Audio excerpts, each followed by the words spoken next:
இப்போ களத்தில் நிற்கிற 4 முனை போட்டி இருக்கு. அதில பிரதான கட்சிகளான அதிமுக, திமுக, விஜய், நாம் தமிழர். இப்போ நாம் தமிழர் கட்சிக்கான வாய்ப்புகள் வந்து ரொம்ப, அதாவது அவருடைய வாக்கு வந்து நிறையா விஜய் பிரிப்பார் அப்படிங்கிற மாதிரி பேச்சு போயிட்டு. அப்போ திமுக இருந்து பிரிக்கலையா? இல்ல, அதாவது அதிமுக இருந்து பிரிக்கலையா? பிஜேபி இருந்து பிரிக்கலையா? நாட்டுல எல்லா கட்சியிலும் தான் பிரிஞ்சா விஜய்க்கு புதுசா ஒரு கட்சி ஆரம்பிக்கும் போது இவ்வளவு பெரிய கூட்டம் வருதுன்னா மற்ற கட்சியிலிருந்து பிரிஞ்சு வந்துட்டான்னு தான் அர்த்தம். இந்த எளிமையான விஷயத்தையே நீங்க போட்டு குழப்பீங்க. எல்லா கட்சியிலிருந்து பிரிக்கிறாங்க, அது கூட குறைச்ச வேணா இருக்கலாம். அதனாலதான் விஜய் வந்து திரு சீமான் அவர்கள் தாக்கி பேசுகிறாங்க மாதிரி பிரச்சனை வருது. அதான் ஏங்க நான் என்ன சொல்றேன், நடக்கிறது சட்டமன்ற தேர்தல்.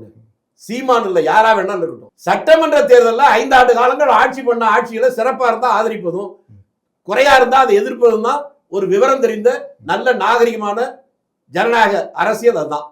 அதை விட்டு ஆட்சியில விமர்சனத்தை விட்டுவிட்டு மற்றவர்களுடன் மோதி கொள்வது என்பது அது மக்களை குழப்பதுக்கு வேணா பயன்படுமே ஒழிய எந்த வகையிலும் பயன்படாது.